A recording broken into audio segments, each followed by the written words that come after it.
그리고 이별한 대상과의 추억이 크면 클수록 이별의 아픔은 오래가기 마련이죠. 저는 이제 갓 20대 후반에 접어든 한 구독자입니다.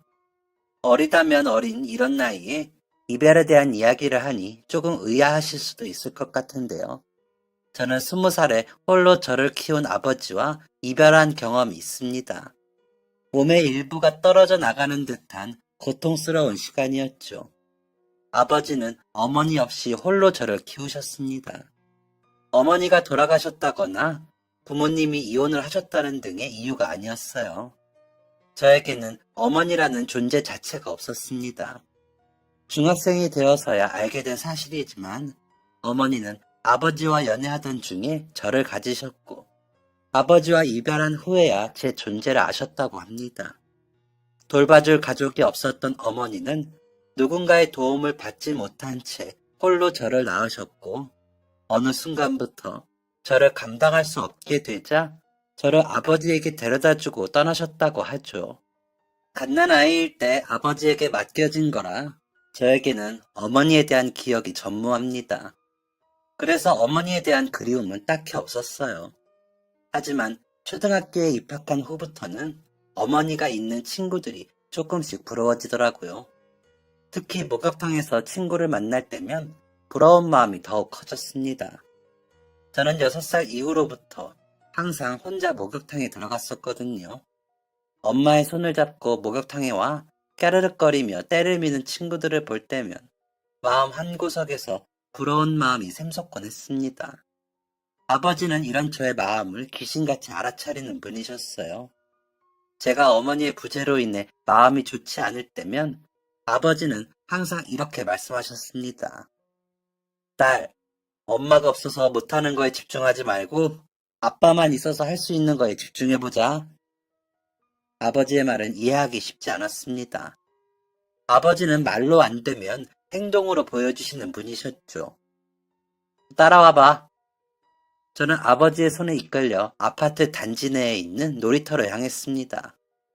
집에서 물 한 컵을 떠서 나온 아버지는 자, 봐봐. 라고 말씀하시며 놀이터 구석의 모래에 물을 부으셨습니다.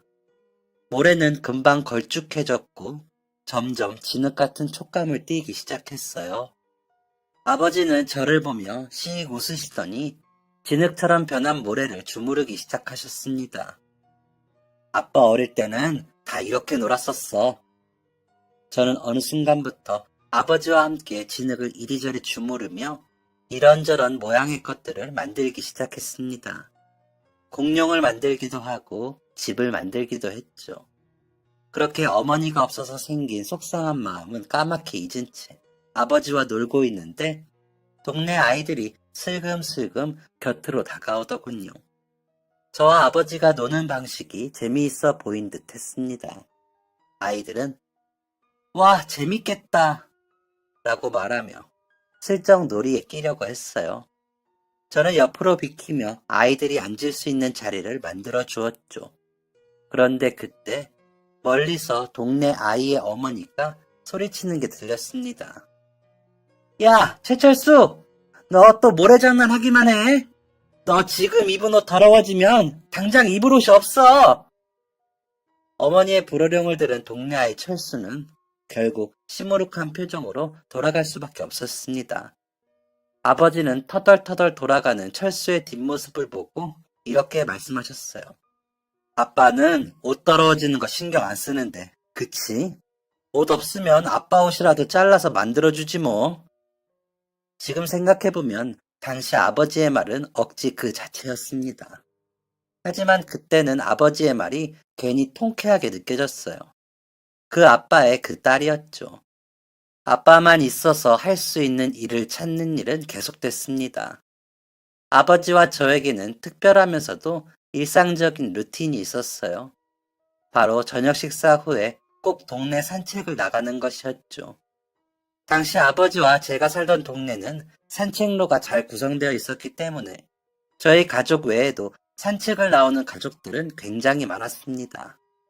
게다가 날씨가 더워지면 더 많은 가족들이 집 밖으로 산책을 나왔죠. 그날은 약간 후덥지근한 날씨였던 것으로 기억합니다. 저와 아버지는 한 손으로 부른배를 두드리고 한 손에는 아이스크림을 들고 있었어요.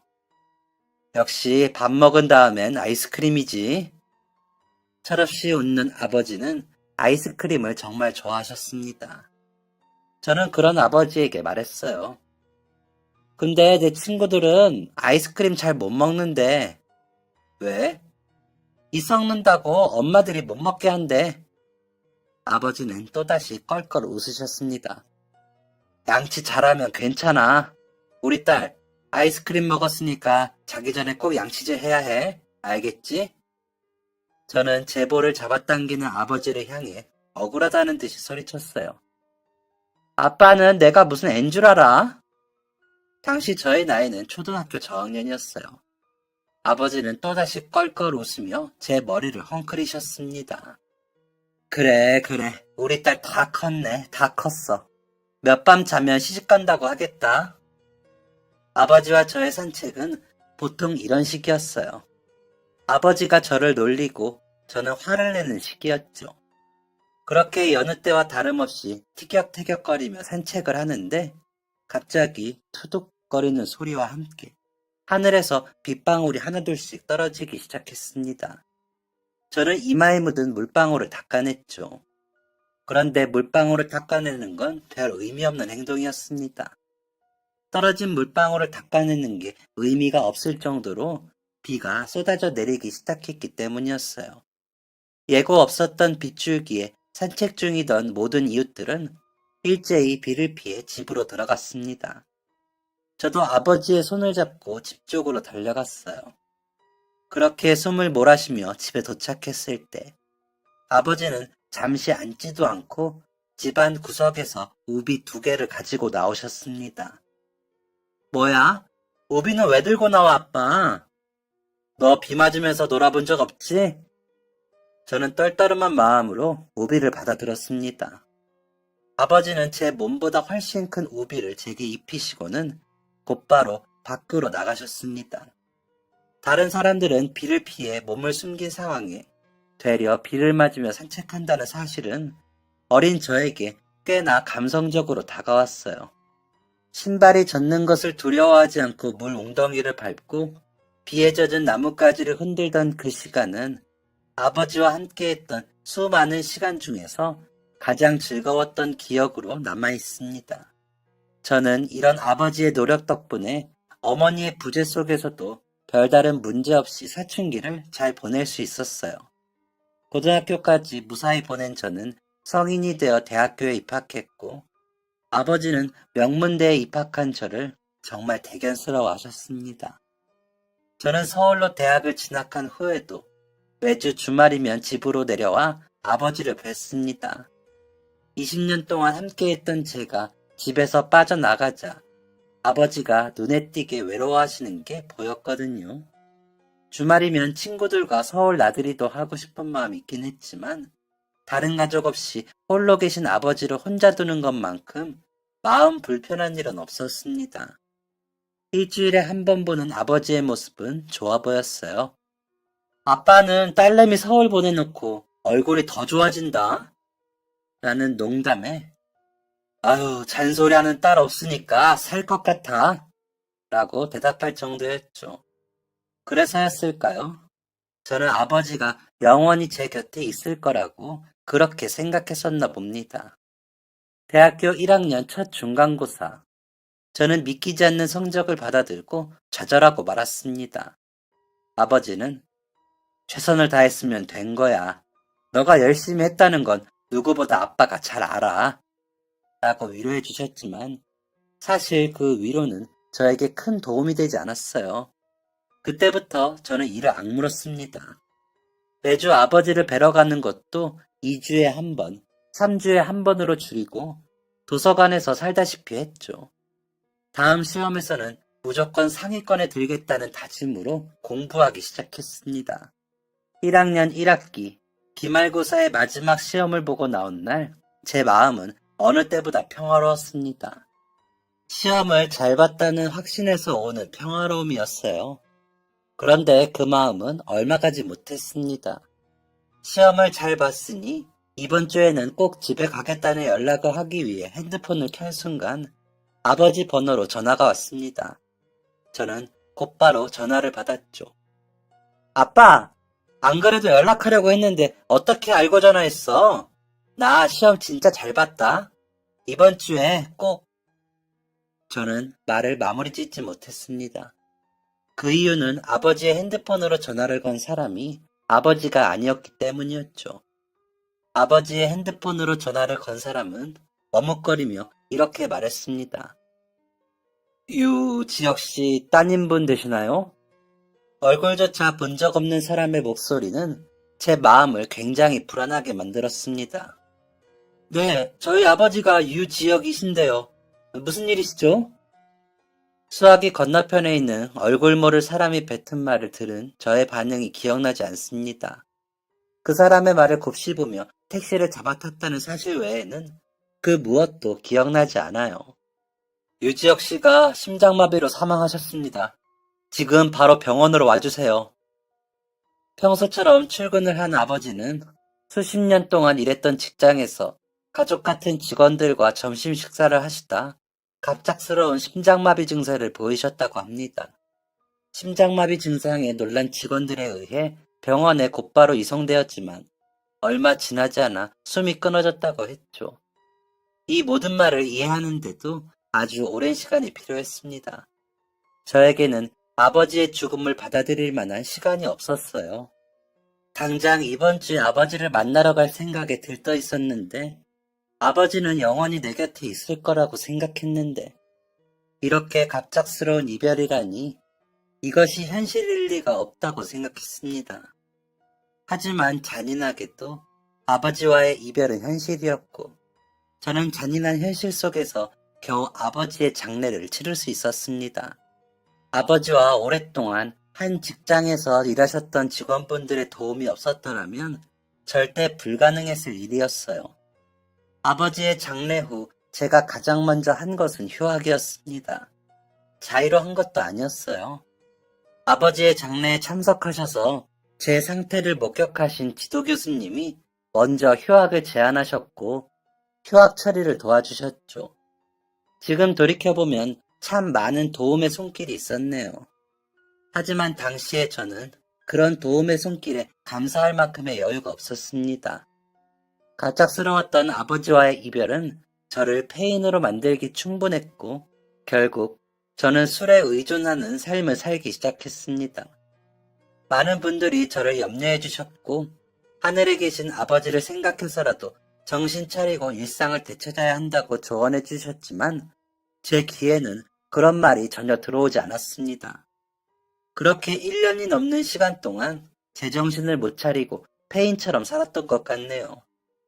제대로 된 음식물 섭취도 없이 매일매일 술에 의존해서 살던 저는 점차 음식물을 넘기는 행위 자체도 힘들어하게 되었고 스스로도 건강에 이상이 생겼음을 느끼게 되었습니다. 하지만 이런 태도를 개선해야겠다고 생각한 적은 없었어요. 부끄럽게도 이대로 아빠 곁으로 가면 좋겠다는 생각만 할 뿐이었죠. 저는 평상시와 다름없이 편의점에서 술을 사들고 집으로 돌아오던 중 극심한 보통을 느끼며 구토를 했고 그대로 정신을 잃었습니다. 눈을 떴을 때는 병원 응급실이었죠. 담당 의사는 저에게 정밀 검사를 권했지만 저는 거절했습니다. 하지만 의사는 끈질겼어요. 제가 검사를 받기 전까지는 절대 보내주지 않을 것 같았죠. 저는 결국 의사의 성화에 못 이겨 정밀 검사를 받게 되었고 제가 갑상선암 초기라는 것을 알게 되었습니다. 갑작스러운 복통과 구토는 오랫동안 지속된 음주 때문이었어요. 의사는 저에게 초기에 발견해서 정말 다행입니다. 지금부터라도 술 끊고 치료받으세요. 그러면 살 수 있습니다. 라고 이야기했죠. 역시 저는 그 말에 귀를 기울이지 않았습니다. 저는 치료를 권하는 의사에게 몸이 건조한 표정과 말투로 검사 받으라고 해서 받았으니까 이제 집에 가도 됩니까? 라고 말한 뒤 그대로 일어나 집으로 돌아왔습니다. 집으로 돌아올 때 제 마음은 편했어요. 아빠 곁으로 가고 싶다고 매일 울면서 기도했더니 하늘이 기도를 들어준 건가? 이제 드디어 아빠를 만날 수 있겠구나. 보고 싶다, 우리 아빠. 그리고 저는 다짐했습니다. 암 치료를 위한 그 어떤 치료도 받지 않겠다고요.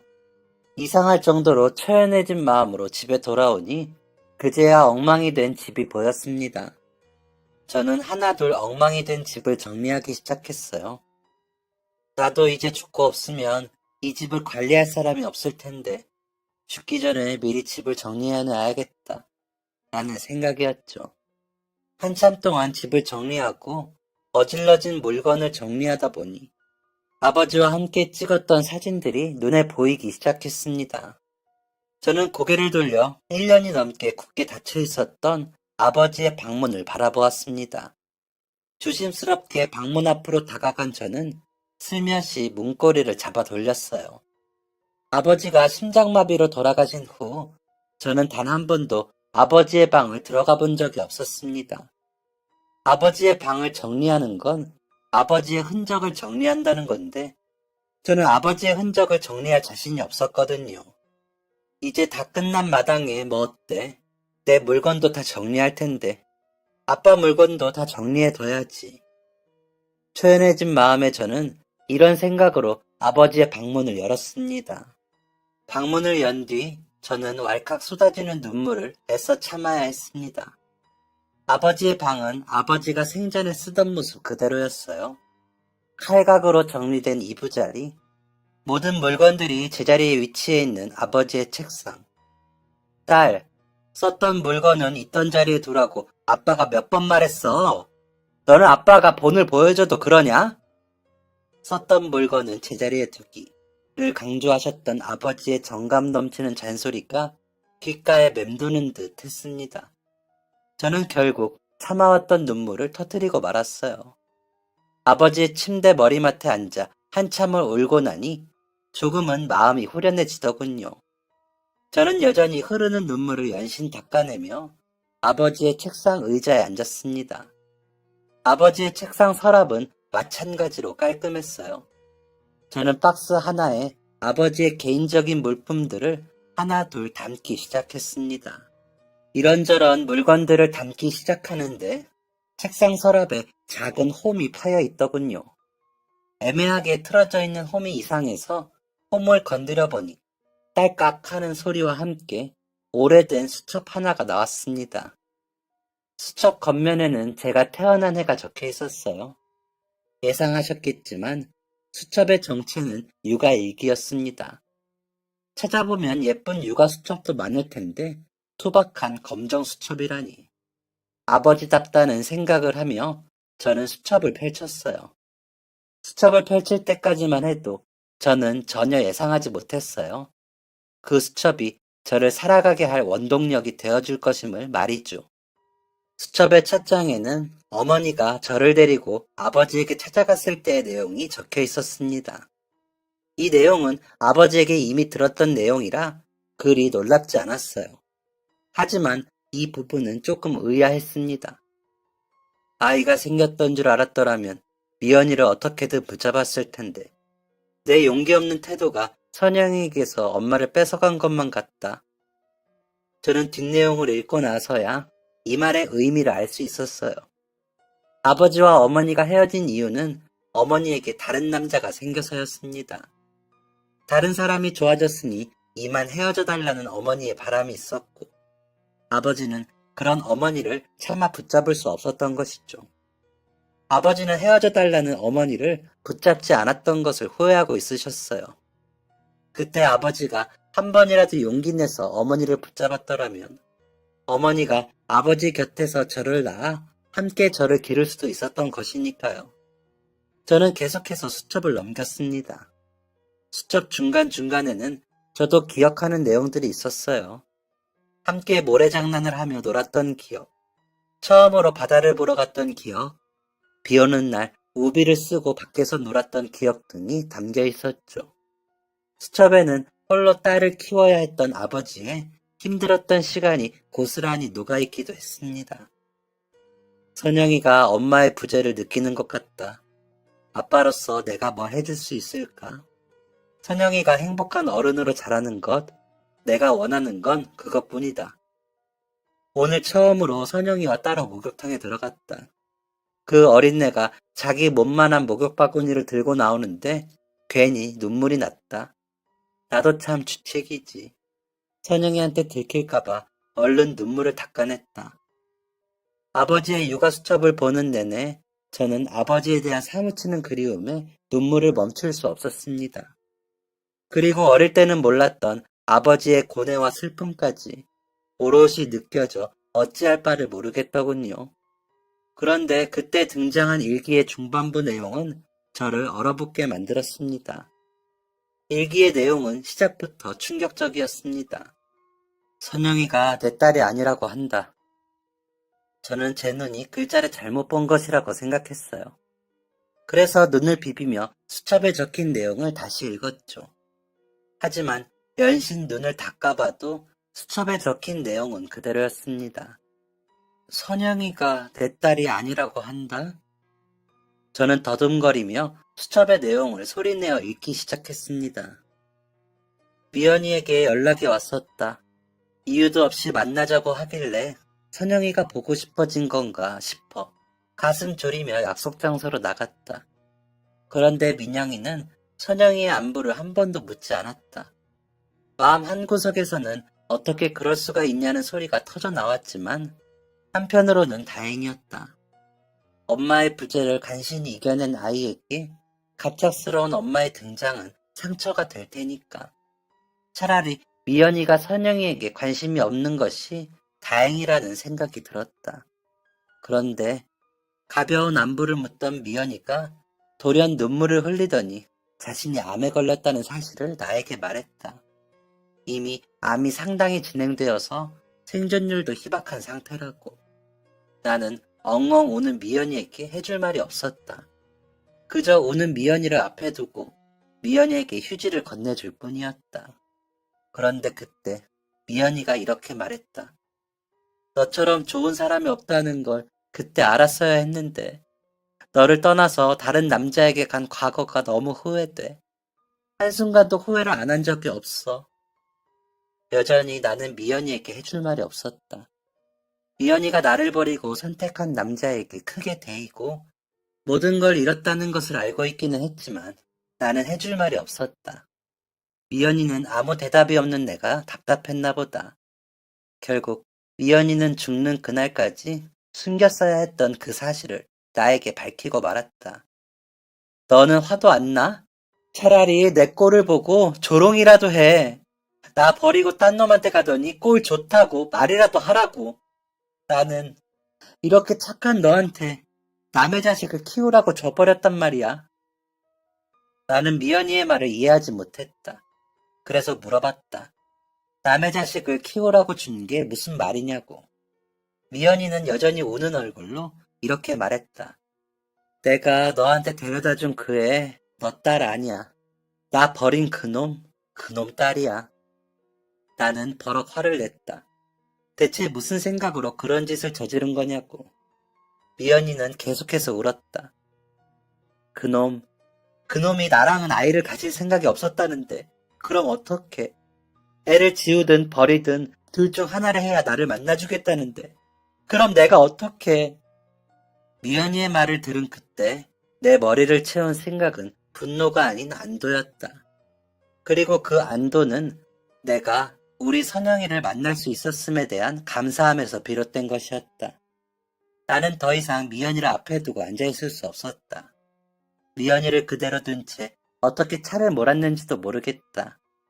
운전하는 내내 내 마음속에서는 선영이가 내 딸이 아니라니 라는 생각과 미연이가 선영이를 포기하지 않아줘서 다행이다 는 생각이 충돌하고 있었다.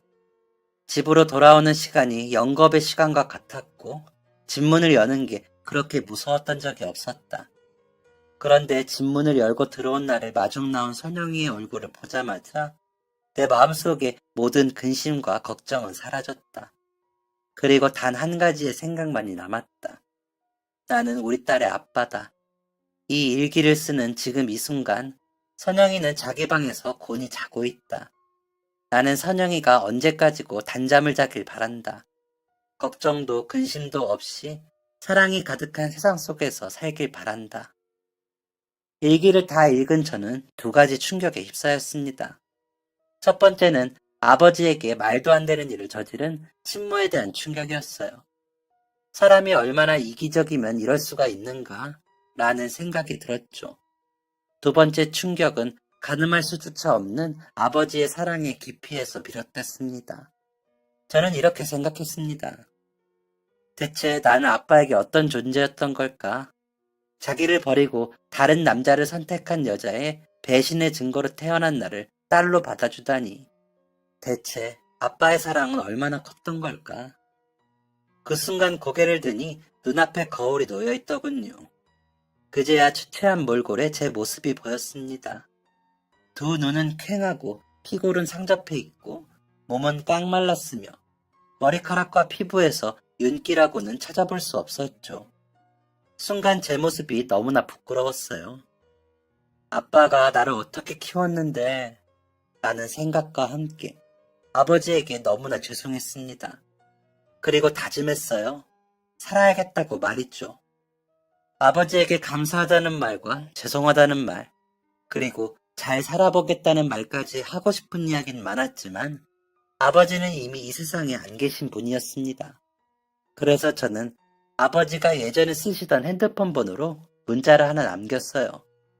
아버지에게 닿을 수 있는 유일한 방법이라고 생각했기 때문이었죠.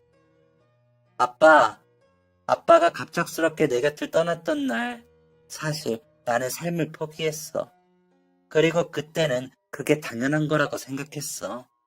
그래서 아빠를 떠나보내고 페인처럼 사는 내 인생을 부끄러워하지도 않았지. 그런데 오늘 아빠가 썼던 육아일기를 봤어. 아빠는 시련이 찾아왔을 때 시련에 맞서 싸웠던 사람이더라. 아빠는 단 한 번도 포기한 적이 없었어. 그걸 너무 늦게 알아차려서 미안해. 아빠는 항상 나에게 문제를 극복하고 맞서 싸우는 방법을 알려줬는데 나는 아빠가 알려준 대로 살지 않고 쉽게 삶을 포기하려고 했어. 아빠, 그동안 나는 아빠에게 부끄러운 딸이었어. 하지만 이제는 부끄럽지 않은 딸이 되어보려고 해. 언젠가 아빠를 다시 만나게 된다면 그때는 나를 자랑스러운 우리 딸이라고 불러줘. 아, 그리고 아빠, 나 갑상선암 진단을 받았어. 아빠의 일기를 보기 전만 해도 암으로 죽는 것도 나쁘지 않겠다는 생각을 했는데 지금 와서 보니 초기에 암을 발견한 게 얼마나 다행인지 몰라. 나 이제 열심히 치료받을 거야. 치료받아서 건강해질 거고 건강해져서 아빠가 그토록 놀렸던 모태솔로 신세도 탈출할 거야. 기대해도 좋아. 그리고 아빠, 나를 아빠 딸로 사랑해줘서 고마워. 아빠는 정말 최고의 아빠야. 사랑해 아빠. 그리고 미안해. 몇 번이나 쓰고 지우기를 반복했던 문자를 보내고 나니 그제야 혹시 이 번호를 다른 사람이 쓰면 어떻게 하지? 라는 생각이 들었습니다. 그런데 다행스럽게도 답장은 오지 않았어요. 아무도 아버지가 쓰던 번호를 이어 쓰지 않는 것 같았죠. 그래서 저는 이후로도 아버지의 생신, 저의 생일, 아버지의 기일 등의 날이 되면 아버지의 번호로 문자를 보내고는 했습니다. 치료를 받는 동안에는 더 자주 문자 메시지를 보냈던 것 같아요. 아빠, 오늘도 치료받고 왔어. 나이가 어려서 회복이 빠르고 경과가 좋다는데 이걸 웃어야 할지 울어야 할지 모르겠더라. 그래서 아빠가 알려준 대로 그냥 웃었어. 웃어야 할지 울어야 할지 모르겠으면 그냥 웃으라고 했었잖아. 나 잘했지? 사실 나 매일매일이 고통스럽고 힘들어. 하지만 그래도 웃으면서 버티고 있어. 아빠한테 자랑스러운 딸이 되려고. 오늘따라 더 보고 싶다, 아빠. 저는 그렇게 답이 오지 않는 문자를 보내고 또 보냈습니다. 안녕, 아빠. 오늘은 아빠가 회사에서 가장 친하게 지내셨던 박 부장 아저씨가 김치를 가져다 주셨어. 매번 잊지 않고 이렇게 챙겨주시는 게 얼마나 감사한지 몰라. 박 부장 아저씨한테 치료가 끝났다고 이야기하니까 너무 기뻐하시더라. 그래서 처음으로 박 부장 아저씨랑 긴 이야기를 나눴어. 아저씨가 나를 잊지 않고 찾아주시는 이유는 내가 불쌍해서가 아니라 아빠에 대한 고마움 때문이었더라. 아빠는 내 생각보다 더 좋은 사람이었어. 그리고 아빠가 다른 사람들을 도와주고 살폈던 그 일들이 지금의 나를 도와주고 살펴주고 있어. 나는 예전에도 지금도 아빠 덕분에 사네. 고마워, 아빠. 오늘도 정말 보고 싶다.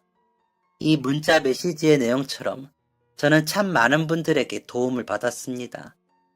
저를 끝까지 설득해서 정밀 검사를 받게 했던 의사 선생님부터 항상 저를 들여다보며 챙겨주셨던 박 부장 아저씨. 학교에서 한 학기밖에 보지 않았지만 항상 저를 관심있게 살펴준 동기들과 교수님. 어릴 때부터 자주 만났던 옆집 아주머니까지 참 많은 분들이 저를 살아가게 해주셨어요. 그런 관심 속에서 암 완치 판정을 받은 저는 곧바로 학교에 복학했습니다. 주기적으로 병원에 가서 추적 검사를 받았는데 그 긴 시간 동안 암과 비슷한 것 하나도 발견된 적이 없었어요. 그렇게 학교를 무사히 졸업한 저는 졸업식 날에도 아버지의 번호로 문자를 보냈습니다. 이번에는 학사모를 쓴 제 사진과 함께였죠. 아빠, 나 졸업했어. 아빠 기일날에 문자 보내고 한동안 연락이 뜸했던 게 이것 때문이었어. 졸업 준비로 정신이 하나도 없었거든. 동기들보다 한참 늦게 졸업한 건데도 동기들이 다 찾아와서 졸업을 축하해줬어. 아, 내 담임 교수님은 나 졸업한다니까 우시더라. 아빠가 교수님을 만났으면 참 좋았을 텐데. 교수님은 내가 대학에 입학한 후로 항상 따뜻하고 좋은 분이셨어. 어쨌든 아빠, 나 이렇게 졸업도 무사히 했고, 이제 취업이라는 큰 산만 남았어. 지금까지 내가 이렇게 버틸 수 있었던 건 수많은 사람들과 아빠의 사랑 덕분이었던 것 같아. 내가 과연 그 사랑에 보답할 수 있을까? 내가 아빠처럼 좋은 사람이 될 수 있도록 응원해줘. 오늘도 보고 싶다. 사랑해, 아빠. 역시 답장은 오지 않았습니다. 당연한 일이었죠. 아버지는 이제 이 세상 사람이 아니었고, 아버지의 번호를 쓰고 있는 사람도 없었으니까요. 저는 이후로 취업 준비를 하다가 힘이 들 때면 늘 아버지의 번호로 문자 메시지를 보냈습니다. 오늘은 학원 수업이 너무 졸렸다는 둥. 입맛이 없어서 5kg가 빠졌었는데 최근에 다시 입맛이 돌아서 10kg가 쪘다는 둥. 별의 별소리를 다 해댔죠. 그렇게 답이 오지 않는 아버지와의 문자를 이어가던 중 저는 취업에 성공했습니다. 제가 그토록 가고 싶어 했던 회사의 합격 통보를 받은 저는 서둘러 아버지의 번호로 문자를 보냈어요. 아빠, 나 회사 최종 합격했어. 내가 얼마나 간절했는지 아빠도 알지? 나 정말 눈물 날 정도로 기뻐. 아빠가 살아있었더라면 오늘의 소고기 파티를 했었을 텐데 그게 너무 아쉽다. 그래도 너무 걱정하지 마. 아빠가 아니어도 나를 축하해줄 사람은 넘치고 넘치니까. 누구랑 가장 먼저 밥을 먹을지 고민해봤는데 역시 박 부장 아저씨 아줌마랑 제일 먼저 먹어야 할 것 같아. 지난번에 박 부장 아저씨랑 아줌마가 몸보신 시켜준다고 삼계탕을 한가득 끓여다 주셨거든. 소고기까지는 아니더라도 내가 맛있는 저녁 대접해 드릴게. 그리고 다음으로는 친구들을 만날 거야. 내가 친구들 중에서 제일 취업이 늦은 건 알지? 애들끼리 회사 얘기하면 항상 동떨어진 느낌이었는데 이제는 나도 말 섞을 수 있다. 아빠, 오늘은 근래 들어서 가장 행복한 날인 것 같아. 그래서인지 아빠가 더 보고 싶다. 보고 싶다, 우리 아빠. 그렇게 저는 많은 사람들의 축하 속에서 사회에 첫 발을 내디뎠습니다. 그런데 다들 아시겠지만 사회생활은 정말 쉽지 않았어요. 잘한 건 언급 한 번도 안 되고 못한 건 영원히 털릴 때까지 혼이 났죠. 사회의 쓴맛을 느끼며 지칠 때면 저는 항상 아버지의 번호로 문자를 보냈습니다. 아빠, 아빠도 이렇게 사회생활을 한 거야? 정말 어떻게 버텼어? 이런 생활을 10년, 20년, 어쩌면 30년을 해야 한다는 건데 내가 할 수 있을까? 회사를 다니면 월급은 없고 인성을 버리는 건가? 원래 그런 거야? 아빠, 나는 살면서 욕 한 번 안 해본 사람인데 회사를 다니면서 욕이 늘었어. 진짜 할 말은 많지만 이만 줄일게. 아빠, 첫 월급 탔다. 이걸로 뭘 하면 좋을까? 일단 친구들한테 추천받은 적금을 하나 들려고 하는데 이럴 때 아빠의 조언을 들을 수 없다니 그게 정말 아쉽다. 이런 문자가 하나 두 개씩 쌓이는 동안 시간은 속절없이 흘렀고 저는 그 사이에 큰 프로젝트를 성공적으로 마무리해 회사로부터 인정을 받을 수 있었습니다. 저를 항상 힘들게 했던 상사에게 정말 잘했다는 칭찬을 받고 집으로 돌아가는 길, 괜히 눈물이 흐르더군요. 그래서 저는 또다시 핸드폰을 켜서 아버지에게 문자를 보냈습니다. 아빠, 나 오늘 처음으로 상사한테 칭찬받았어. 맨날 무섭게만 말하던 사람이 잘했다고 칭찬해주는데 다리에 힘이 풀리더라. 아빠, 내가 회사 생활을 잘할 수 있을까 물어봤던 거 기억해? 나 처음엔 마냥 두렵고 떨렸었어. 그런데 지금은 잘해낼 수 있을 것만 같아. 나는 이제 너무너무 행복해. 아빠가 하늘나라로 간 이후에 페인처럼 살았던 그 시간이 생각도 나지 않을 정도로 행복해. 치료를 받으면서 받았던 고통도 흐릿할 정도로 행복해. 아빠, 나는 아빠가 나에게 보여준 멋진 세계에서 한 사람의 몫을 다하고 있어. 아빠는 내가 행복한 어른으로 자라길 바란다고 했었지. 그게 유일한 꿈이라고 했었지. 아빠는 아빠의 꿈을 이뤘어. 나는 아빠의 흔적으로 가득한 이 세상에서 그 누구보다 행복해. 나를 행복한 어른으로 만들어줘서 고마워. 보고 싶다, 아빠. 저는 집으로 돌아오는 길에 이 문자를 보냈고, 집에 돌아오자마자 잠에 들었습니다. 화창한 토요일 주말 아침, 개운한 기분으로 핸드폰 알람을 확인하는데, 핸드폰에 우리 아빠라는 이름으로 문자가 온 게 보였습니다. 단 한 번도 답장이 온 적이 없었기 때문에 저는 제가 꿈을 꾸고 있는 줄로만 알았어요. 하지만 놀랍게도 답장이 온 것은 현실이었습니다. 현실이라는 것을 깨우치자마자 민망함이 몰려왔어요. 뭐야? 그럼 지금까지 아빠 번호를 쓰고 있었던 사람이 있었던 거야? 아니지. 최근에 아빠가 쓰던 번호를 받은 사람일 수도 있잖아. 어제 지질이 공상 떨었는데 날 엄청 이상한 사람으로 봤겠지? 하지만 문제는 민망하면서 끝나는 게 아니었습니다. 그런데 만약에 더 이상 문자를 보내지 말라고 하면 어떡하지? 저는 번호의 주인이 더 이상 문자를 보내지 말라고 하는 게 두려웠어요. 아버지의 번호로 문자를 보내는 건 저에게 있어서 삶의 위안을 얻는 행위였거든요. 그렇게 저는 떨리는 마음으로 답장을 열어보았습니다. 그런데 제 걱정이 무색할 정도로 답장의 내용은 따스했어요. 딸, 부모로서 아빠로서 자식이 가장 자랑스러운 순간은 자식이 스스로를 행복한 사람이라고 여길 때야. 다시 만나면 자랑스러운 우리 딸이라고 불러달라고 했지. 딸, 아빠는 지금도 우리 딸이 자랑스러워. 스스로 행복을 찾고 행복하기 위해 노력하는 우리 딸이 그 누구보다 귀하고 장해. 고생 많았어, 우리 딸. 아빠도 많이 보고 싶어. 그리고 아빠가 많이 사랑해. 저는 떨리는 목소리로 답장을 차근차근 읽어갔습니다. 아버지가 보내준 답장이 아니라는 것을 알고 있었어요. 아버지의 번호를 이어받은 누군가가 호의를 베푼 것이라는 사실을 알고 있었습니다.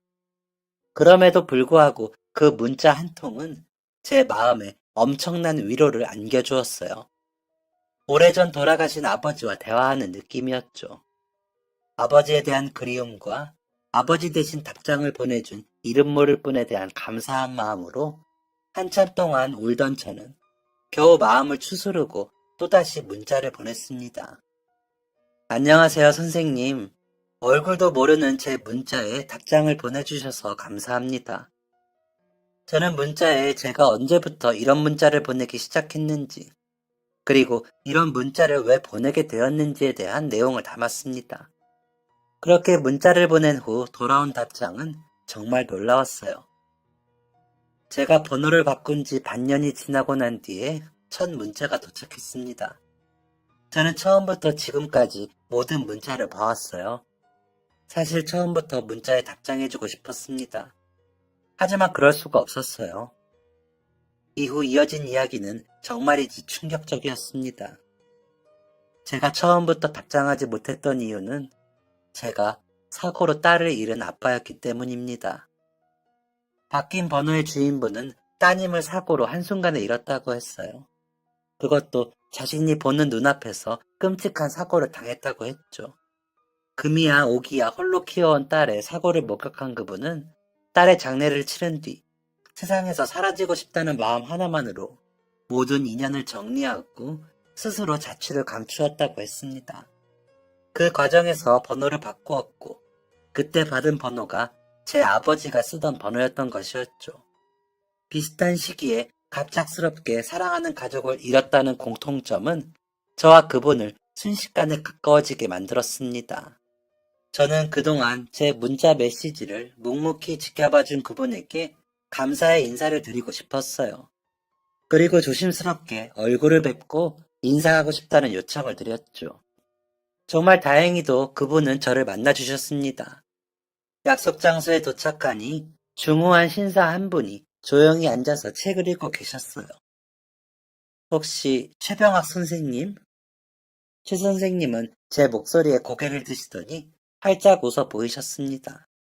저희 아버지가 살아계셨다면 딱 그런 모습일 것 같았죠. 저는 최 선생님과 마주 앉아 이런저런 이유를 나누었습니다. 이렇게 얼굴 보는 게 불편하실 수도 있었을 텐데 선뜻 만남에 응해주셔서 감사합니다. 그동안 제 문자를 받아보시면서 많이 힘드셨죠? 조심스러운 제 질문을 들은 최 선생님은 차를 한 모금 하시더니 단호한 목소리로 이렇게 말씀하셨습니다. 네, 힘들었습니다. 저는 역시나 하는 생각으로 잠자코 선생님의 이야기를 기다렸습니다. 머리 한구석에는 어떤 식으로 용서를 구해야 하나를 생각하면서요. 그런데 선생님의 뒷이야기는 예상 밖의 내용이었습니다. 제가 선영양의 문자를 보며 힘들었던 이유는 선영양이 아버지를 잃은 시기에 제가 선영양과 비슷한 또래의 딸을 잃었기 때문이었어요. 그런데 저는 그 문자 덕분에 살 수 있었습니다. 저는 이해가 되지 않는다는 듯 선생님을 바라보았습니다. 선생님은 계속해서 차분히 말씀을 이어가셨어요. 처음 문자 내용을 기억하나요? 그럼요, 기억합니다. 그 내용을 제가 어떻게 잊어버릴 수가 있을까요? 저도 마찬가지로 기억해요. 그때 저는 그 문자를 받고 대단히 충격을 받았답니다. 제 딸과 비슷한 또래 아가씨가 가족을 잃은 슬픔을 극복하고 암을 이겨내기로 마음먹는 걸 제 두 눈으로 목격한 거였으니까요. 선영양, 저는 몇 년 동안 꿋꿋하게 상처를 극복해가는 선영양의 모습을 보며 살아갈 용기를 얻었습니다. 선영양은 저에게 고마워하지만 사실 진짜 고마워해야 할 사람은 저예요. 그렇게 문자를 보내주어서 고맙습니다. 그리고 포기하지 않고 끝까지 살아내줘서 고마워요.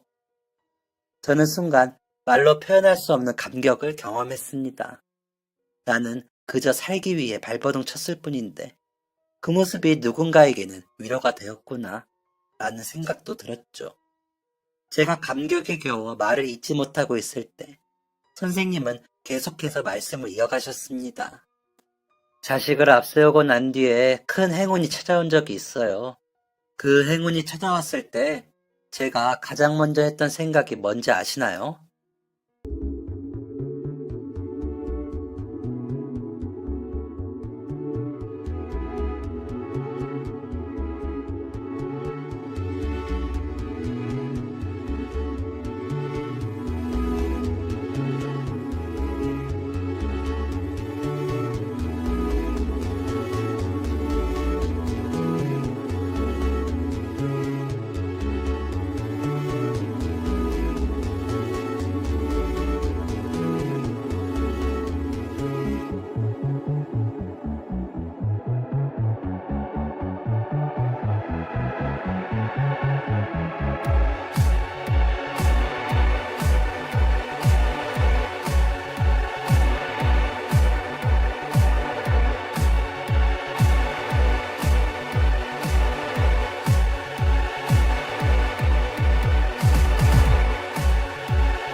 아니요, 무슨 생각을 하셨나요?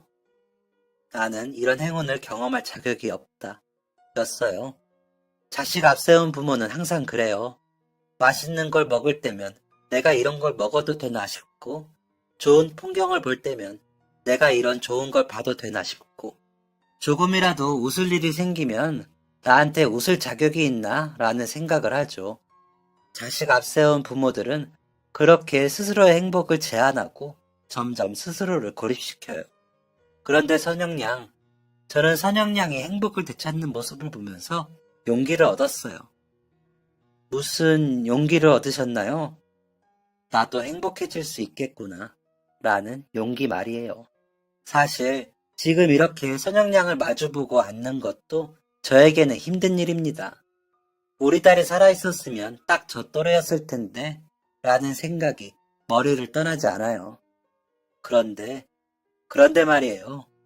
그러면서도 행복해하는 선영양을 보고 있자면 나도 다시 행복해질 수 있겠구나 라는 생각이 들어요. 딸이 살아 돌아오지 않는 이상 저는 평생 예전과 같은 행복을 경험하지는 못할 거예요. 하지만 적어도 오늘 먹은 맛있는 음식을 맛있게 느낄 수 있고 오늘 본 멋진 단풍을 멋지게 느낄 수 있고 유머를 보며 미소 지을 수 있다면 저는 그것만으로도 충분할 것 같아요. 저에게 이런 용기를 줘서 고맙습니다, 선영양. 잊지 않고 문자를 보내줬던 것도 고마워요. 이후로도 참 많은 이야기가 오고 갔던 것으로 기억합니다. 선생님과 저는 첫 만남 자리에서 서로에게 크나큰 위로를 전해주었어요. 저는 선생님으로부터, 선생님은 저로부터 큰 위로를 얻었죠. 이후 선생님과 저는 계속해서 만남을 이어갔습니다. 선생님은 아버지의 기일이 되면 항상 저를 찾아와 주셨어요. 그리고 저는 선생님 따님의 기일이 되면 선생님을 찾아뵈었죠. 가족 없이 홀로 기일을 보낸다는 것이 얼마나 외로운 것인지를 서로 잘 알고 있기 때문에 시작된 암묵적인 약속이었죠. 지금의 저는 선생님을 제2의 아버지로 여기고 있습니다. 선생님은 여전히 저를 선영양이라고 불러주시지만요. 여전히 저를 극진히 대접해 주시는 선생님은 최근 저와 아주 중요한 약속 하나를 하셨습니다. 바로 제 결혼식 날 저와 함께 신부 입장을 해주겠다는 약속이었죠. 최 선생님께 신부 입장을 함께 해달라고 말씀드렸을 때 선생님은 처음으로 제 앞에서 눈물을 보이셨습니다. 알고 보니 선생님의 따님이 생전 신부 입장에 대한 이야기를 많이 했다고 하더군요. 나 결혼할 때는 춤을 추면서 입장할 거야. 그러니까 아빠도 춤 연습을 하도록 해. 와 같은 시답잖은 농담을 하는 게 일상이었다고 했죠. 그래서인지 선생님은 제 요청을 들으셨을 때 딸과의 약속을 이렇게라도 지킬 수 있게 되어 기쁜 마음이 들었다고 하셨습니다.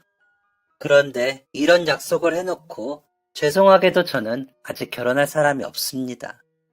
하지만 함께 손잡고 들어갈 어른이 생겼다는 사실이 마음에 큰 위안이 되네요. 누군가는 혈연 관계도 아닌 사람과 함께 식장에 들어간다고 쓴소리를 할 수도 있겠죠.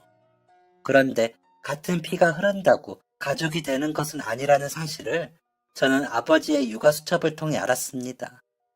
저와 같은 피가 흘렀던 친어머니는 저를 버렸지만 피 한 방울 섞이지 않았던 제 아버지는 저를 사랑으로 키워주셨어요. 저에게 있어서 가족은 단순히 서류로 이어진 존재가 아닙니다. 서로를 진심으로 염려하고 위해주며 서로의 행복을 바라주는 게 진정한 가족이죠. 그런 의미에서 저는 참 많은 가족을 두고 있습니다. 아버지가 돌아가신 후 항상 저를 살펴주셨던 박 부장 아저씨 아줌마, 대학 입학 후 항상 저를 신경 써주셨던 교수님, 그리고 동기들, 암 치료를 받는 제가 혹여나 밥을 굶을까 당번을 정해 반찬을 해다 주셨던 같은 아파트 단지 아주머니들, 마지막으로 긴 시간 동안 마음 깊이 저를 응원해 주시며 같은 아픔을 공유해 주었던 최 선생님까지 이렇게 많은 분들이 다 저의 가족이네요. 마지막으로 선생님이 저에게 해주셨던 이야기로 사연을 마무리하고자 합니다. 선영양은 내가 지금까지 봐온 사람 중 그 누구보다도 독립적이고 고든 사람이에요. 나는 선영양을 보며 내 딸이 이렇게 자랐다면 참 좋았겠다 라는 생각을 하고는 했어요. 제가 그랬듯이 선영양의 아버지도 같은 생각을 하셨을 거예요. 선영양은 더 이상 부끄러운 딸이 아니에요. 자랑스러운 딸이에요. 저는 더 이상 아버지의 번호로 문자를 보내지도 아버지를 향한 편지를 쓰지도 않습니다. 그리고 특별히 행복하기 위해, 특별히 잘 살기 위해 애쓰지도 않아요. 그저 아빠가 저에게 보여주신 멋진 세상을 온전히 즐기려고 노력할 뿐이죠. 제 이야기는 여기까지입니다. 제가 살아온 이야기와 저와 최 선생님의 인연이 힘든 시간을 보내고 계신 많은 분들께